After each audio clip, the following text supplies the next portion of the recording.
The rain hammered the cracked asphalt of Reagan National Civilian Terminal like bullets on armor plating. Lieutenant Commander Zara Ghost Akaffer stood beneath the flickering arrival sign, her worn leather jacket collar turned up against the October chill. 3 years of civilian life had softened her edges only slightly, the way she scanned exit routes, calculated threat vectors, and kept her back to the wall remained unchanged. The yellow taxi she'd called 20 minutes ago was nowhere in sight. That's when she noticed them. 4 men in dark suits moving through the sparse crowd with predatory precision. Their earpieces caught the terminal's fluorescent light. Their eyes never left her. The closest one, square jaw, regulation haircut barely disguised by expensive styling, spoke into his wrist before approaching. Behind him, his teammates established a perimeter with practiced efficiency. "Ma'am," his voice carried the unmistakable cadence of special operations, "I'm going to need you to come with us." Ghost's hand instinctively moved toward her hip, muscle memory searching for a sidearm that hadn't been there since her discharge. "I don't think so, friend." Her Nigerian accent had faded during her years of service, but stress brought it creeping back. "I'm waiting for a ride." The operator's expression didn't change. "Your ride's been canceled. Admiral Chen needs to see you immediately." The name hit her like a physical blow. Chen. The woman who'd pinned her wings, who'd fought Congress to get women into combat roles, who'd stood beside Ghost's hospital bed after the incident in Syria. The woman who'd ultimately signed the papers ending her career. "Admiral Chen retired 18 months ago," Ghost said, but even as the words left her lips, she knew they were testing her knowledge, measuring her awareness. This wasn't a random pickup. She came back. The operator stepped closer, his voice dropping to barely above a whisper. 3 hours ago, the President signed Executive Order 14,823. Operation Darkwater is active. We have maybe 6 hours before. He stopped himself, glancing around at the handful of late-night travelers. An elderly couple arguing over boarding passes. A businessman typing furiously on his phone. A janitor pushing a squeaking mop bucket. Normal people living normal lives, unaware that something had just shifted in the shadows of their world. "Before what?" Ghost demanded. "Before everything changes." He gestured toward the exit where a black SUV sat idling. "There's a chopper waiting at Quantico. The Admiral will brief you en route." Ghost looked at the men surrounding her, SEALs, she realized, recognizing their stance, their coordination. She thought of her one-bedroom apartment in Arlington, her job at the aerospace consulting firm, the quiet life she'd built from the ashes of her military career. Then she thought of Chen, and the look in the Admiral's eyes the last time they'd spoken. "What's the threat level?" she asked quietly. The operator's jaw tightened. "DEFCON 2, ma'am, as of 23 minutes ago." Ghost straightened, feeling something she hadn't felt in 3 years awakening in her chest. She followed them toward the door, leaving her old life behind in the fluorescent glow of an empty terminal. The ride to Quantico passed in tense silence. Ghost sat in the SUV's back seat, surrounded by operators whose names she didn't know and wouldn't ask for. Through rain-streaked windows, she watched the familiar landscape of Northern Virginia blur past, suburban developments and strip malls that concealed the massive military-industrial infrastructure beneath. Her mind raced through possibilities: terrorist attack, foreign invasion, cyber warfare gone kinetic. Nothing in her experience prepared her for the reality she was about to face. The helicopter waited on a restricted pad, its rotors already spinning. A US-60 Black Hawk in matte gray, no visible markings except a small stenciled number near the tail boom. Ghost recognized the configuration. This wasn't a standard transport. The additional antenna arrays and reinforced hull suggested electronic warfare capabilities. Whatever was happening, it required both secrecy and serious firepower. Admiral Chen waited inside the aircraft, older than Ghost remembered but still radiating the authority that had made her the Navy's youngest female flag officer. Her silver hair was pulled back in a regulation bun, her dress blues immaculate despite the late hour. She looked up as Ghost climbed aboard, and for a moment, neither woman spoke. "Hello, Zara." Chen's voice carried warmth beneath its professional edge. "Thank you for coming." "Did I have a choice?" Ghost strapped herself in as the helicopter lifted off, the terminal lights falling away below them. "There's always a choice." Chen activated a tablet, its screen showing satellite imagery of the Mediterranean. "But I'm hoping you'll make the right one." The images showed what appeared to be a massive storm system centered over the eastern Med, but Ghost's trained eye caught the irregularities.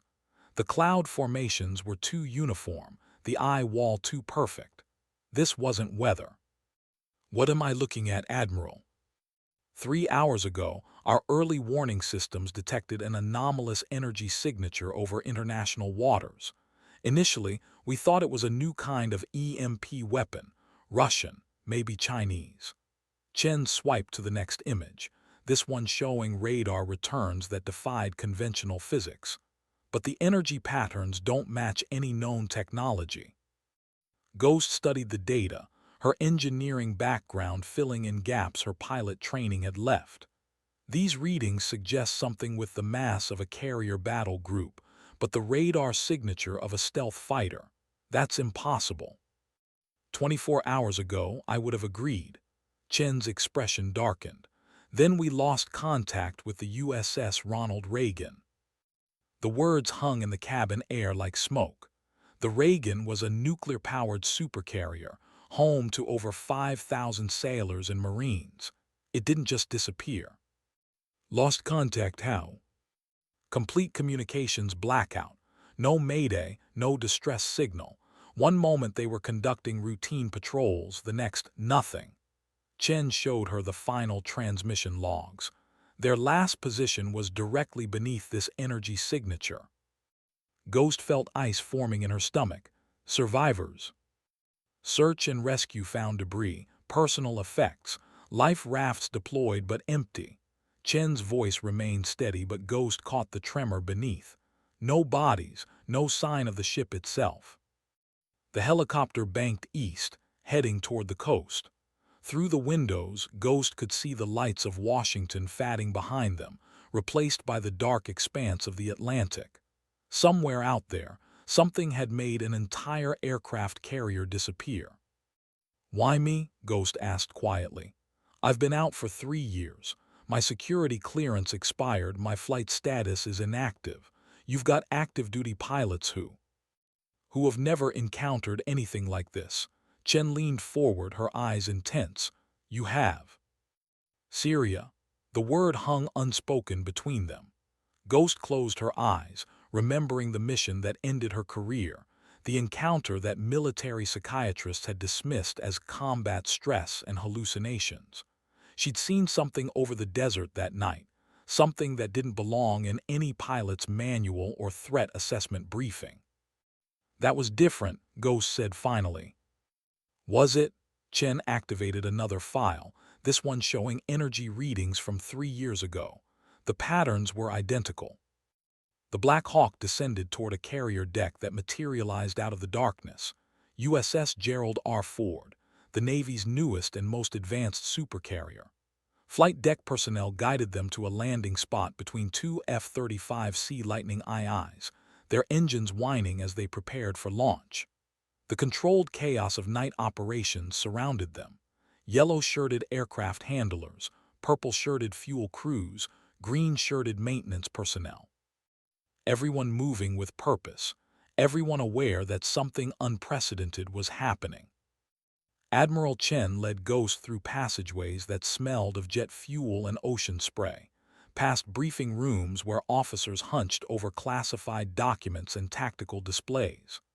The ship vibrated with barely contained energy, 3,300 crew members preparing for a mission, none of them fully understood.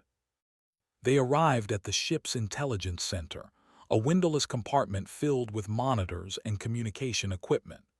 A dozen officers looked up as they entered, their faces reflecting the same mixture of curiosity and skepticism Ghost had seen throughout her career.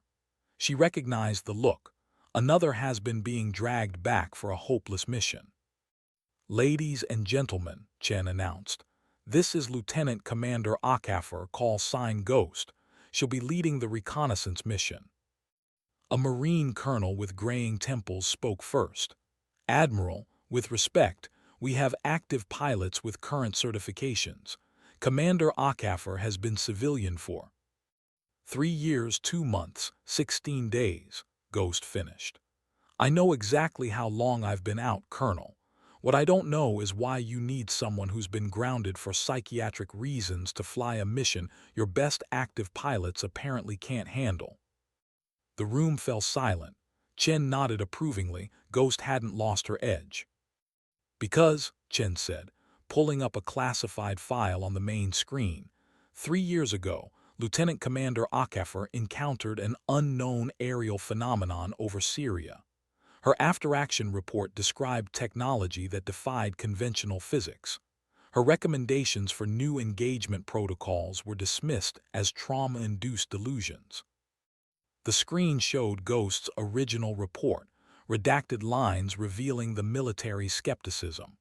But below that were new documents, citing reports from around the world, energy signatures matching her descriptions, incidents that suggested her delusions might have been terrifyingly accurate. "The entity she described," Chen continued, "appears to be the same one that took the Reagan." Ghost stared at her own words, written during long nights of mandatory psychiatric evaluation. She tried to explain something impossible: craft that moved without generating heat signatures, that accelerated beyond human tolerance, that seemed to phase in and out of radar detection like ghosts dancing between dimensions. "You believe me now," she said quietly. "I believe we're facing something our conventional forces can't engage," Chen replied. "And I believe you're the only pilot who survived an encounter with it." A Navy commander with aviator wings spoke up. "What exactly are we asking her to do? The Reagan had an entire air wing plus escorts. If whatever's out there could take them down." "Then we approach it differently," Ghost interrupted, her mind already working through tactical possibilities. "Not with overwhelming force, but with precision, stealth, understanding." She looked around the room, meeting each officer's gaze. "You want me to make contact?" Chen nodded slowly. "The President has authorized Operation Nightfall. Single aircraft, minimal signature, maximum sensor package. Your mission is to locate the energy source, gather intelligence, and if possible, establish communication." "Communication with what?" the Marine colonel demanded. Ghost remembered the strange beauty of the craft she'd encountered over Syria, the way it had moved like liquid starlight across the desert sky, the way it had seemed to watch her, evaluate her, before disappearing into dimensions her instruments couldn't track. "I don't know," she admitted, "but whatever took the Reagan, it had a reason." The briefing continued for 2 hours. Technical specifications for a modified F-35C equipped with experimental sensor arrays and communication equipment. Flight parameters that pushed the aircraft to its limits. Mission protocols that read more like first contact procedures than military engagement rules. Through it all, Ghost found herself studying the faces around her. These were career officers, professionals who dedicated their lives to defending their country through conventional means. Now they were asking her to fly into the unknown, armed only with theories and hope. "Questions?" Admiral Chen asked as the briefing concluded. "Just one." Ghost stood, feeling the weight of decision settling on her shoulders. "If I don't come back, what's the contingency plan?" The room fell silent again. Chen met her eyes steadily. "Nuclear response," the Admiral said quietly. "If we lose you too, the President authorizes tactical strikes against the energy signature." Ghost nodded. She'd suspected as much. The military mind defaulted to overwhelming force when faced with the unknown. It was logical, predictable, and probably catastrophically wrong. "Then I better not get lost," she said. 2 hours before dawn, Ghost stood on the carrier's flight deck, watching the final pre-flight checks on her aircraft.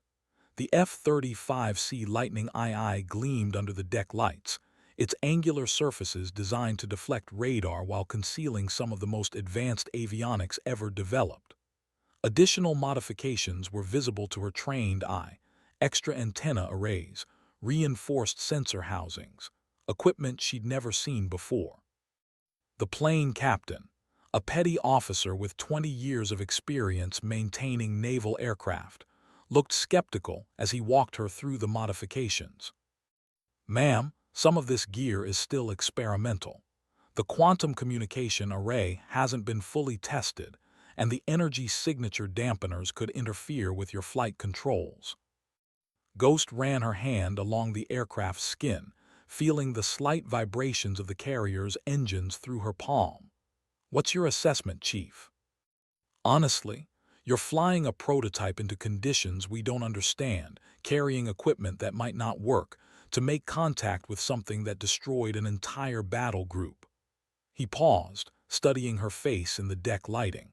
"But if anyone can bring it back in one piece, it's probably the pilot crazy enough to try." She appreciated his honesty. The past 3 years had taught her to value straightforward assessment over comforting lies. "Ghost, you ready?" The voice belonged to Commander Sarah Mitchell, the carrier's air operations officer. She approached across the deck, her helmet tucked under one arm, her flight suit bearing the patches of someone who'd earned her position through competence rather than politics. "Ready as I'll ever be." Ghost accepted her helmet from the plane captain, feeling its familiar weight. 3 years of civilian life evaporated as muscle memory took over. "What's the weather looking like?" "Clear skies, light winds, perfect flying conditions." Mitchell's expression darkened. "Until you reach the target area. Satellite imagery shows massive electromagnetic disturbances. Your instruments might go haywire." "Might." Ghost climbed the ladder to the cockpit, settling into the ejection seat with practiced efficiency. "Chief Mitchell, I need you to promise me something." "Name it." "If this goes sideways, if I disappear like the Reagan, don't let them nuke whatever's out there. Not immediately. Give me time to figure out what we're dealing with." Mitchell was quiet for a long moment. Around them, the carrier's crew continued their pre-launch preparations with professional focus, but Ghost could sense the tension underlying their routine movements. "I'll do what I can," Mitchell finally said. "But if you're not back in 6 hours, the decision's above my pay grade." Ghost understood. 6 hours. Enough time to reach the target area, gather intelligence, and return. Not enough time for extended negotiations with unknown entities or detailed scientific analysis. The military was giving her a narrow window to solve an impossible problem. "Then I better make those 6 hours count." The catapult launch felt like being punched in the chest by a giant's fist. In seconds, Ghost went from stationary to 165 miles per hour, the carrier's deck falling away beneath her as the F-35's engine carried her into the pre-dawn darkness. Below, the Ford became a collection of lights on black water, then disappeared entirely as she climbed toward her cruising altitude. For the first hour, she flew through familiar airspace, following waypoints programmed into her navigation system. The Mediterranean stretched endlessly in all directions, its surface reflecting starlight like scattered diamonds. Radio chatter from air traffic control provided a comforting background of normalcy, commercial flights following established routes, military patrols conducting routine missions, the everyday business of keeping the skies safe and organized. But as she approached the coordinates where the Reagan had vanished, that normalcy began to break down. "Ghost, this is Overwatch. Be advised, we're seeing unusual readings on your sensors. Electromagnetic activity is spiking." Admiral Chen's voice crackled through her headset from the command center aboard the Ford. "Roger, Overwatch. I'm showing green on all systems, but there's definitely something affecting my compass. Magnetic north is shifting. She checked her instruments again. The compass was indeed wandering, its needle swinging through impossible arcs as if the fundamental laws of physics were becoming suggestions rather than rules. Her GPS flickered between coordinates that couldn't possibly be accurate. Ghost recommends you begin recording all sensor data. Whatever you're approaching, it's unlike anything in our database. Copy that. Ghost activated the experimental recording equipment, feeling the aircraft's systems adjust to the additional power draw.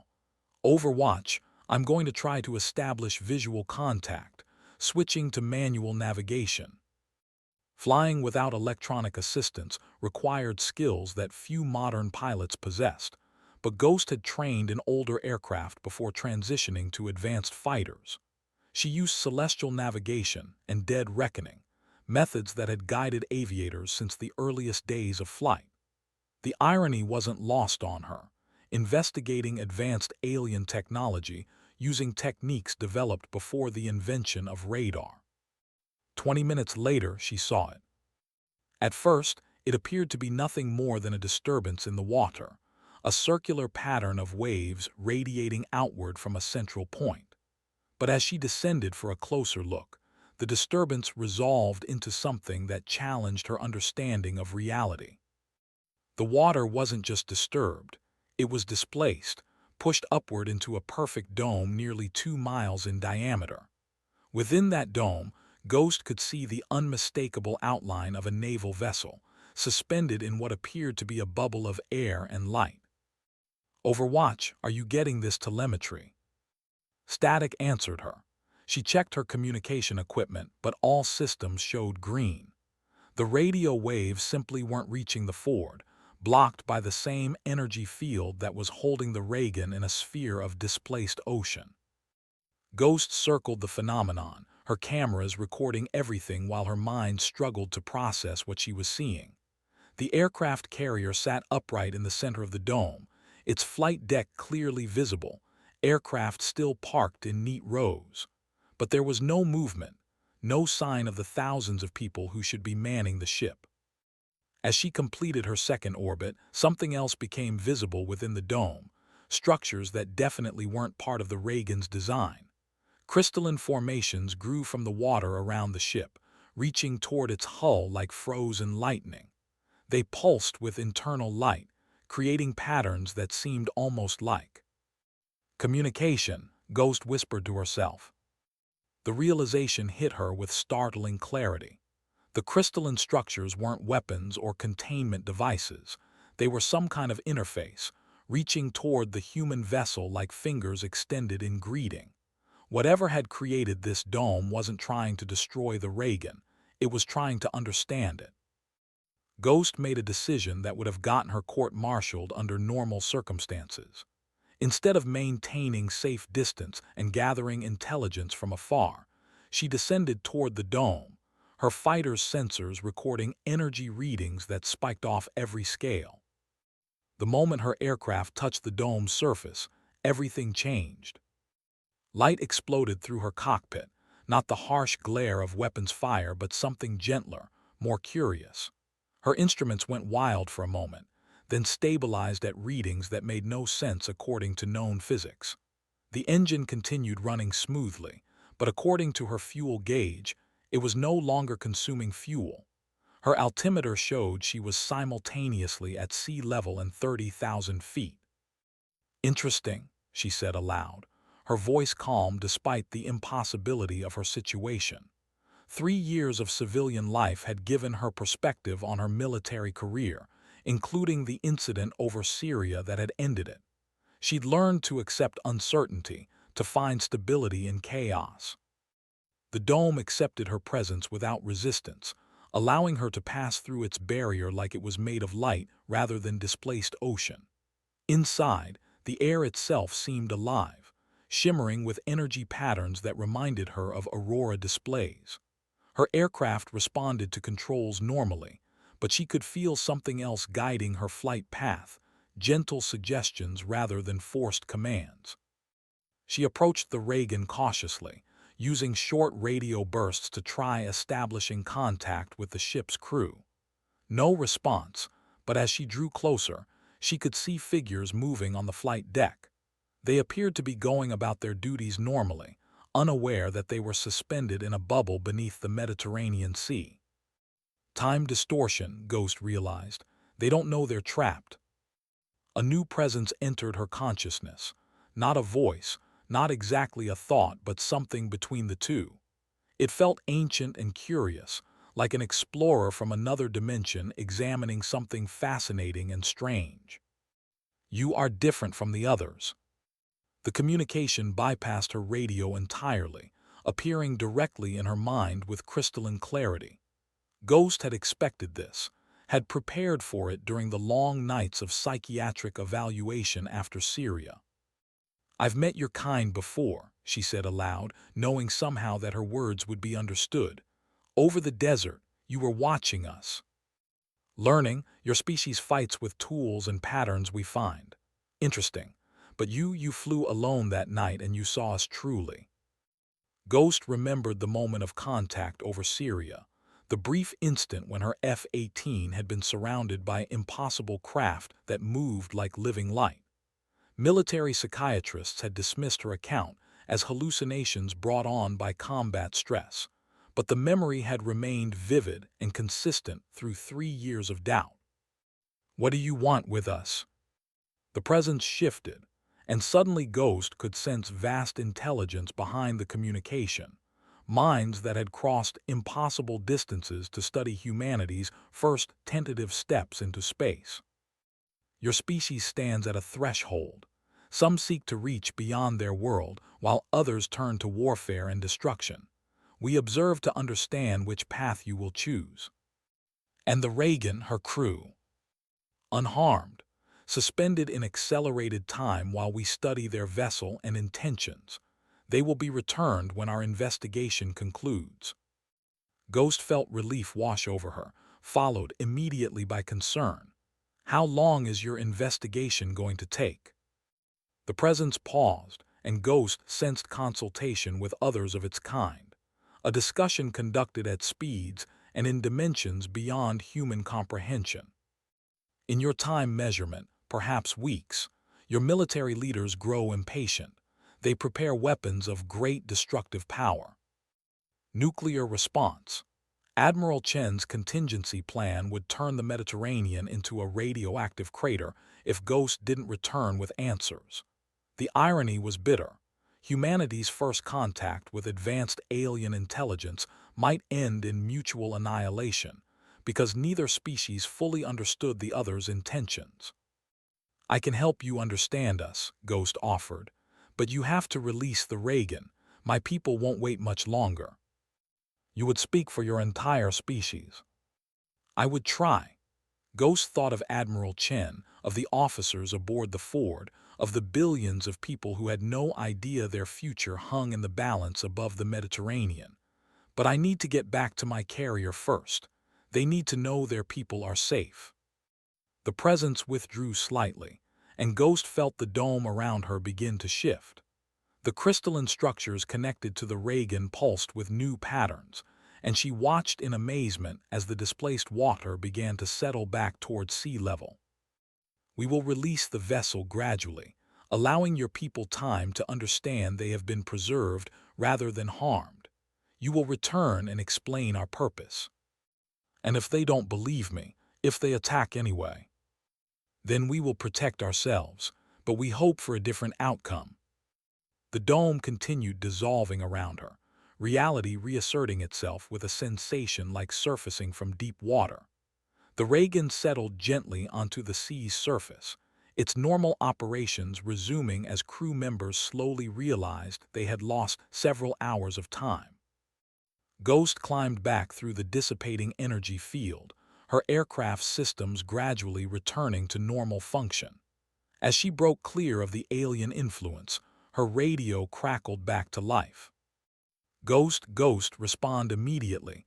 Admiral Chen's voice carried 3 hours of barely controlled panic. "We lost your signal. What's your status?" "Overwatch, this is Ghost. I'm 5 by 5 returning to base with intelligence. The Reagan is safe. Repeat, the Reagan and all souls aboard are unharmed. Silence then.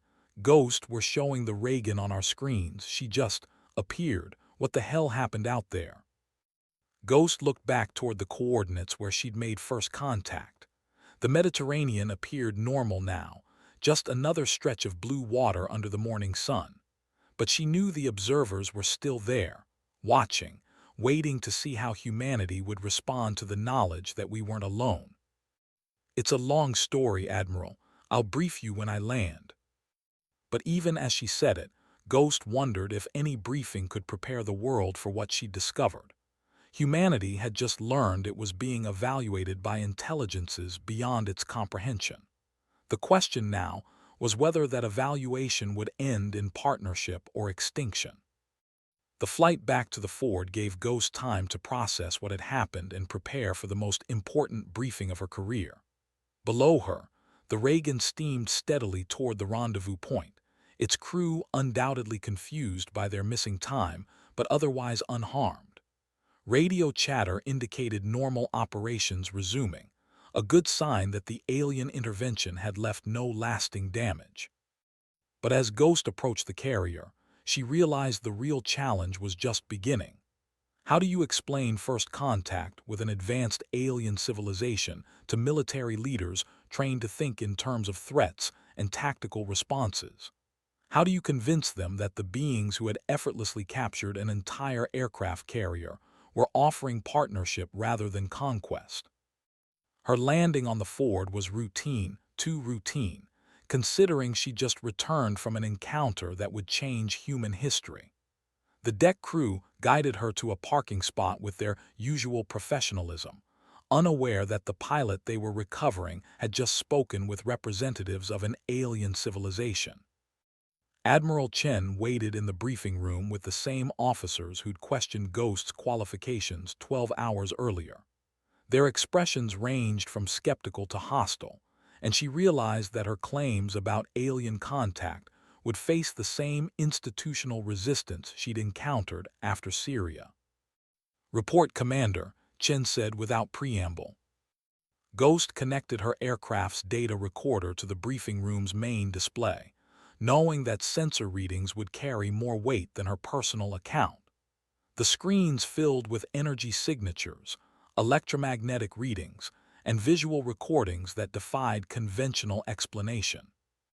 At 3:47 hours, I made contact with an unknown intelligence operating in the target area. The Reagan and her crew are unharmed. They were suspended in a temporal distortion field, while the entity conducted what it described as scientific observation. The Marine colonel leaned forward. "Entity, Commander, what exactly are you claiming you encountered?" "An advanced alien civilization conducting long-term observation of human space development. They've been monitoring our species for some time, trying to determine whether humanity is ready for contact with galactic civilization." The room erupted in skeptical murmurs. Ghost had expected this, the same reaction she'd faced 3 years earlier when she tried to explain her encounter over Syria. But this time she had evidence. "The data supports Commander Akafer's account," reported the intelligence officer studying the sensor readings. "Energy patterns consistent with space-time manipulation, electromagnetic signatures beyond current human technology, and temporal distortions that match her description of accelerated time within the containment field." "Assuming these readings are accurate," the colonel said, "what are this civilization's intentions toward Earth?" Ghost chose her words carefully. "They're evaluating humanity's potential for peaceful expansion into space. Our military activities, our response to unknown situations, everything we do is being assessed to determine whether we're ready for contact with other intelligent species." Admiral Chen studied the data displays, her expression thoughtful. "And their assessment so far?" "Mixed. They're impressed by our technological development and curiosity, but concerned about our tendency toward military solutions for unknown problems." Ghost met each officer's gaze. They're particularly interested in how we respond to this situation. The implication was clear.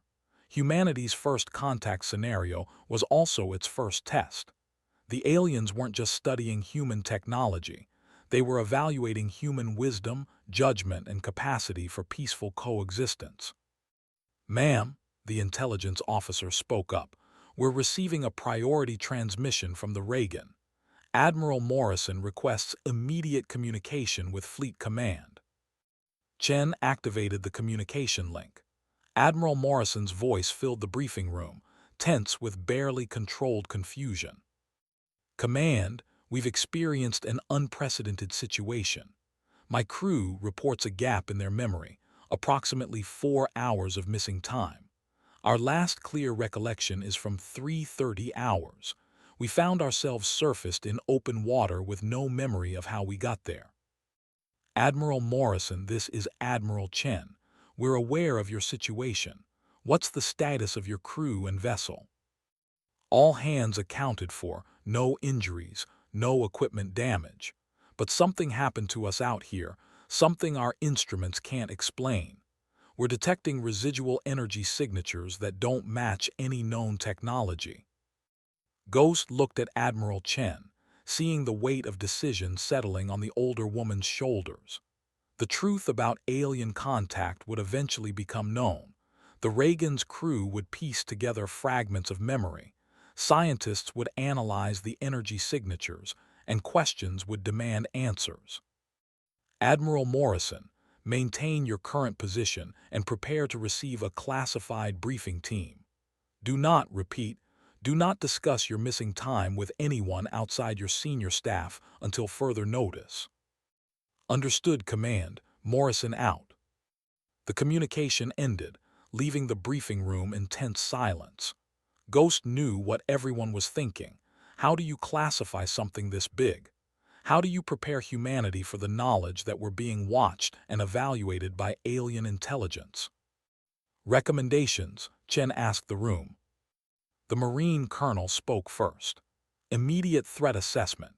If these entities can disable our most advanced warships, we need to understand their capabilities and develop countermeasures." "Respectfully, Colonel, that's exactly the wrong approach." Ghost's voice carried 3 years of civilian perspective on military thinking. They could have destroyed the Reagan easily. Instead, they preserved the crew and returned the ship unharmed. That's not the action of an enemy, it's the behavior of scientists conducting careful observation.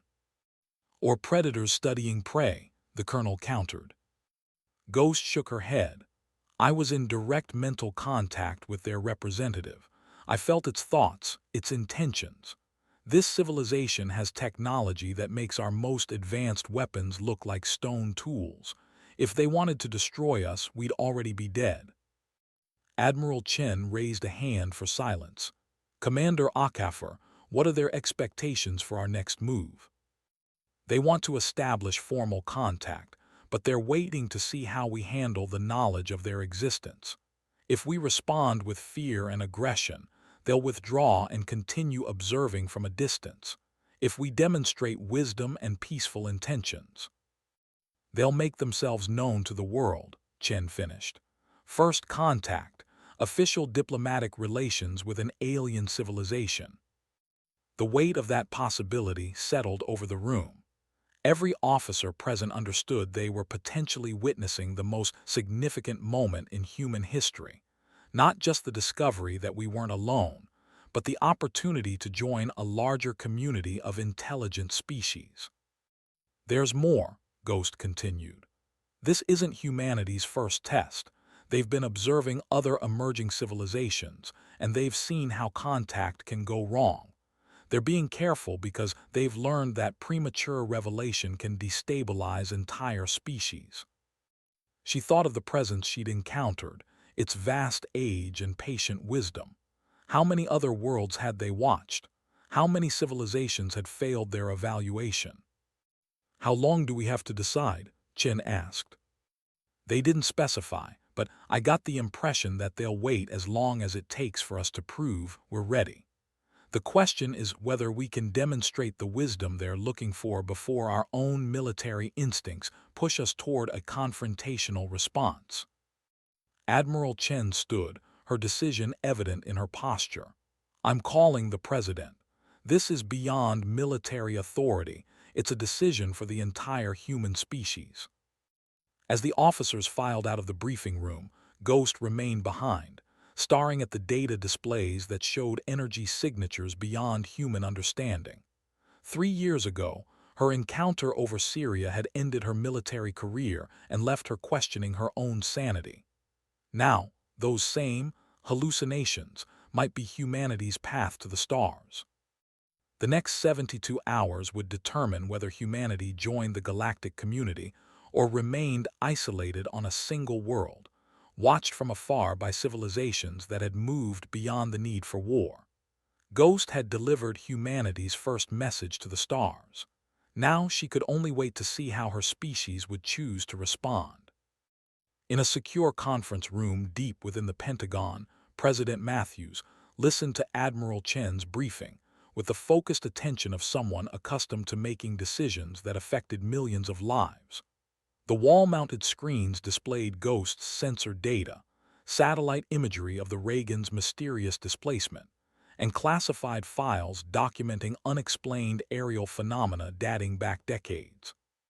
"So you're telling me," the president said quietly, "that we've been under alien observation for an extended period, and they've now initiated contact to evaluate whether humanity is ready to join some kind of galactic civilization." "That's our assessment, sir," Chen replied. "Commander Akhafer's account is supported by extensive sensor data and the Reagan's documented time displacement. We're dealing with technology far beyond current human capabilities." The president studied Ghost, who sat at the far end of the conference table surrounded by Joint Chiefs, national security advisors, and intelligence officials. "Commander, you believe these beings are benevolent." "I believe they're careful, sir. They have the power to destroy us easily, but instead they're offering us a choice. That suggests they value life and prefer cooperation to conquest." Secretary of Defense Harrison leaned forward. "With respect, Mr. President, we're discussing the security of the entire planet based on the impressions of one pilot who's been out of active service for 3 years. We need a more robust intelligence-gathering operation." "Which brings us to our immediate decision point," the president said. "How do we respond to this contact? Our options range from attempting peaceful communication to treating this as a potential invasion threat." The room fell silent as the weight of that choice settled over everyone present. Ghost watched the faces around the table, seeing the same mix of fear and wonder she'd observed in her own reflection after the Syria incident. Humanity was being forced to confront its place in a universe far larger and more complex than most people had ever imagined. "Mr. President," Ghost said, "they specifically mentioned that our response to this situation is part of their evaluation. If we react with immediate military mobilization, we fail their test.